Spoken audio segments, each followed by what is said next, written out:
이번에는 이성윤 중앙지검장 얘기를 이어갈 텐데요. 오늘이죠. 이성윤 중앙지검장이 기로에 섰습니다.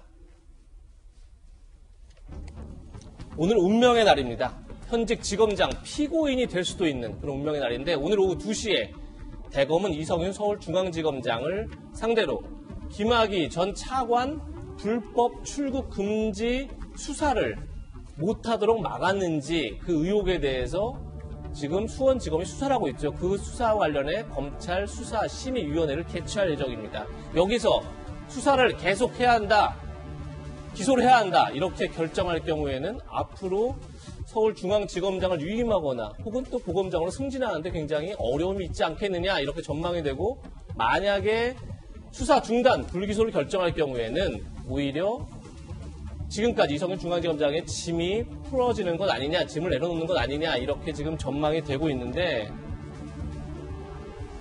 손정혜 변호사님, 일단 오늘 수사심의위원회가 열린다. 이성윤 중앙지검장에도 운명의 날이다. 이렇게 저희가 지금 말씀을 드렸는데 확실히 수사심의위원회 결정에 따라서 앞으로 수사에 큰 영향을 미치겠죠? 일단은 사회적으로 영향력이 막대한 사건과 관련해서 수사심의위원회가 열리는 만큼 우리 사회에 영향력을 미칠 수 있는 결정이 오늘 나올 것이다. 이렇게 기대가 되는 상황이고요.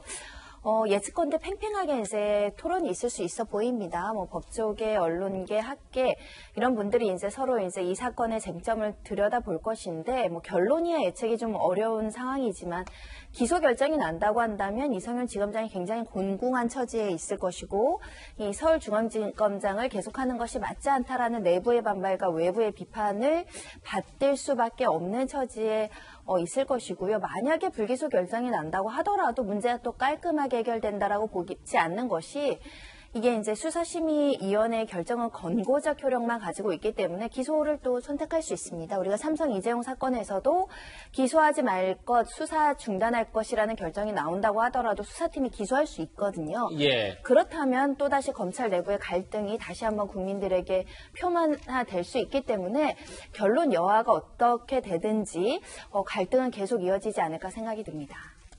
방금 전에 손정혜 변호사께서 말씀하셨지만 수사심의위원회의 결정은 권고사항에 불과하다. 그래서 만약 불기소 권고를 하더라도 검찰 수사팀이 기소할 수 있다. 이런 전망이 많이 나오고 있는데 윤태곤 실장님, 그렇게 되면 저 수사심의의 결과와 상관없이 검찰 내 갈등 계속된다. 지금 이렇게 전망하셨는데 윤 실장님 어떻게 보십니까? 네, 저는 법적인 문제가 아니라 약간 정치적으로 보면은 지금 김호수 전 차관이 검찰총장 후보자로 지명됐지 않습니까?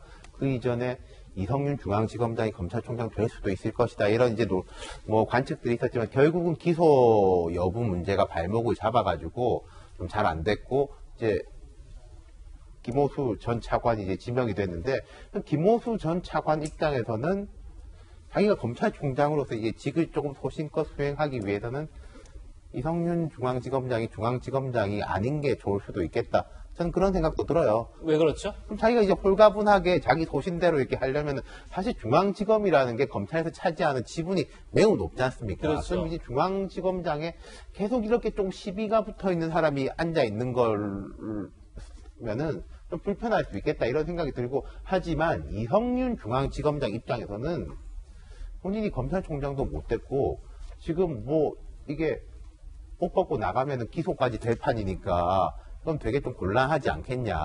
어떻게든 본인 입장으로서는 좀 자기의 이제 방어를 위해서라도 직을 유지하는 게 좋을 것이다. 이건 이성윤 중앙지검장의 입장이 되는 것이고 또 청와대 입장에서는 사실 중앙지검장이라는 건 검찰총장이 바로 인사를 한다기보다 청와대 의중이 강하게 들어가는 것이기 때문에 청와대 입장에서는 김호수 그 총장 후보자의 입장, 이성윤 지검장의 입장 각각 다 고려해야 될 것이고 결국 또 청와대 입장에서는 임기 1년 남았는데 여론에 너무 질타도 받지 않아야 되고 또 검찰은 또 검찰대로 조금 뭔가 안정적으로 관리가 돼야 되고 이 두 마리 토끼를 다 잡기 위해서는 어떤 선택을 해야 될 것이냐 머리가 되게 아플 것 같아요.